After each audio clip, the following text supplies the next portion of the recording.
Please stop. Very good evening to all of you. Welcome to the My Notes coaching classes online. आज हम start करेंगे eukaryotic cell जो हमने cell unit of life में पढ़ रहे हैं, ठीक है। तो नेक्स्ट हम स्टार्ट करेंगे यूकैरियोटिक सेल, उसके बाद हमने ऑर्गेनेल्स भी पढ़नी है।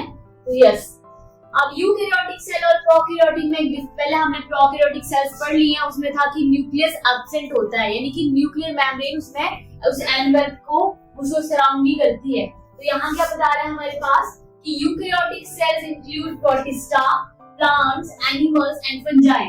अब जो किंगडम मोनेरा है यहाँ नहीं आएगा, क्योंकि मोनेरा वाला किंगडम सारा को प्रोकैरियोट्स में आता है, ठीक है। और जो रिमेनिंग किंगडम बच रहे हैं हमारे पास, that is protista, fungi, plantae, animals and fungi, they all are included in the eukaryotes, ठीक है।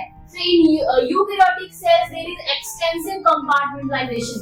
मैंने आपको बताया था compartmentalization का कि हर एक को सेपरेट जैसे घर होता है हमारा, हर एक के लिए किचन अलग है, बेडरूम अलग है ना। तो ऐसे ही यूकैरियोटिक सेल में हर एक ऑर्गेनेली के लिए compartmentalization होता है ना, और ये सब प्रोकैरियोट्स में नहीं होता है।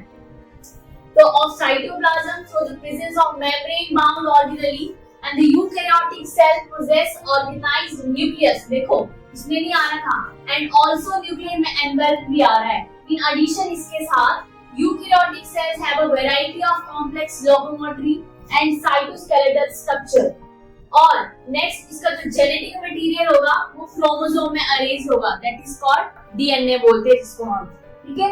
नेक्स्ट आगे करेंगे। अब देखो ये प्लांट सेल है और ये हमारे पास एनिमल सेल है। ये प्लांट सेल है और ये हमारे पास एनिमल सेल है, इसमें ये सेंट्रल वैक्यूल दिया है। देखो ये एनिमल सेल में हमें माइक्रोविलाई देखने मिल रही हैं जो कि प्लांट सेल में नहीं है। ये हमारे पास माइटोकॉन्ड्रिया है, फिर ये हमारे पास एंडोप्लाज्मिक रेटिकुलम है, और ये हमारे पास सेंट्रियोल्स दिख रहे हैं जो एनिमल्स में प्रेजेंट होते हैं और ये सेल डिवीजन में रोल प्ले करते हैं, ठीक है। तो एनसीईआरटी में आपके पास ये डायग्राम दी हुई है, आपने उसको देखना है, प्लांट सेल और एनिमल सेल। अब इसी के बारे में आगे बताया है कि all eukaryotic cells are not identical, means सभी एक जैसी नहीं होगी यूकैरियोटिक सेल। क्या होगा, प्लांट एंड एनिमल सेल्स में मैंने अभी आपको डायग्राम दिखाई, दे आर डिफरेंट एज, क्या कहां डिफरेंट होगी। देखो यहाँ लिखा है word farmer, farmer means plant की बात हो रही है, ऐसे पढ़ते हैं। फॉर्मर पोजेस, उसमें सेल वॉल आएगी, प्लास्टिड्स आएंगे, लार्ज सेंट्रल वैक्यूल आएगा, जो कि ये सब किसमें एब्सेंट होंगे, ये सब एनिमल सेल में नहीं होंगे, ठीक है। On the other hand, animal cells have a centriole which is absent in most of the plant cells, और animal cells में centriole present होंगे, जो किसमें इसका फंक्शन क्या है centriole का, they help in cell division, और ये जो है वो plant cell में absent होते हैं। तो ये था यूकैरियोटिक सेल के बारे में। नेक्स्ट है सेल मेम्ब्रेन। अब सेल मेम्ब्रेन जो होती है उसके बाद सेल वॉल होती है। पहले हम सेल मेम्ब्रेन को देखेंगे।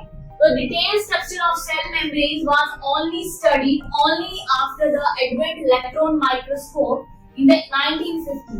ये लाइन बोल रही है कि 1950 के जब इलेक्ट्रॉन माइक्रोस्कोप जो एडवेंट हुआ था उसके बाद सेल मेम्ब्रेन डिस्कवर हुई थी।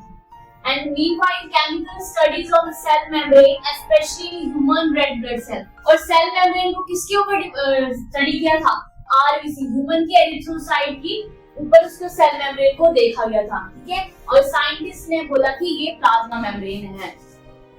नेक्स्ट है आगे इसी का, यस, these studies, कौन सी स्टडीज की बात हो रही है, केमिकल स्टडीज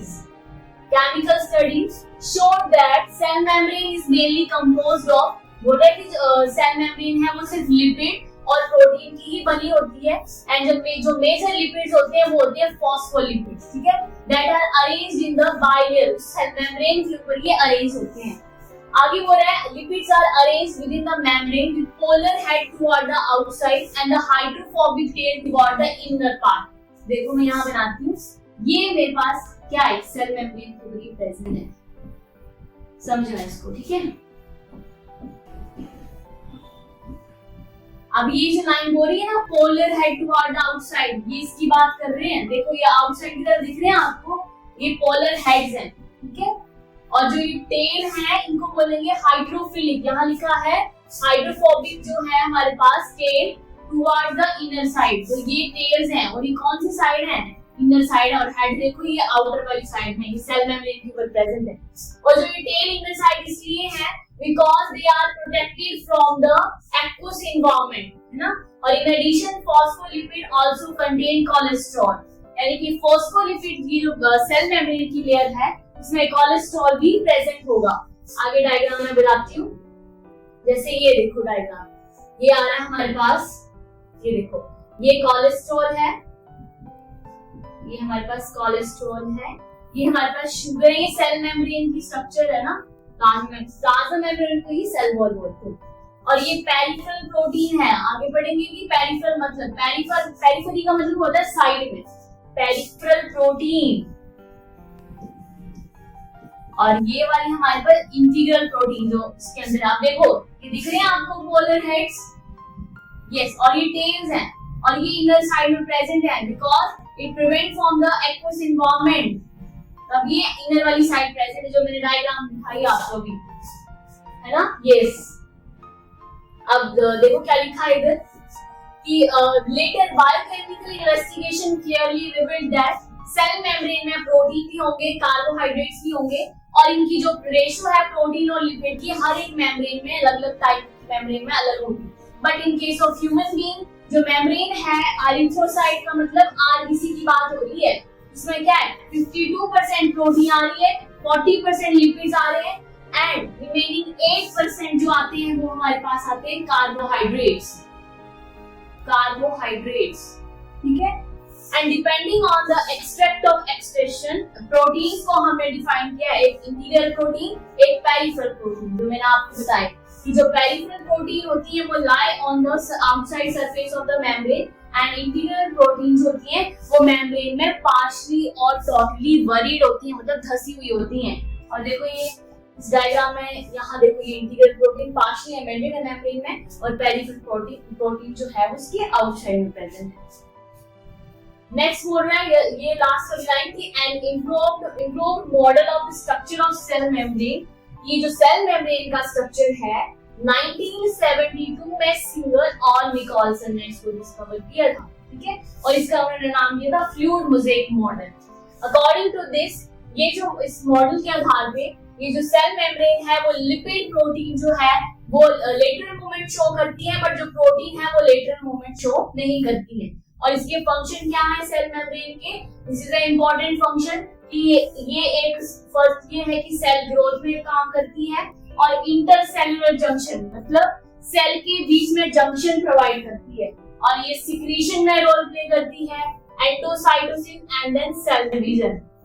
तो ये सब सेल मेम्ब्रेन के फंक्शन है। तो आज हमने सेल मेम्ब्रेन के बारे में पढ़ा। नेक्स्ट हम स्टार्ट करेंगे एंडो मेम्ब्रेन सिस्टम, फिर आगे हम ऑर्गेनेल्स को करेंगे, ठीक है। तो थैंक यू फॉर टुडे। अगर आपको मेरा लेक्चर अच्छा लगा हो तो आप हमारे चैनल को लाइक, शेयर एंड सब्सक्राइब कर सकते हैं। Thank you.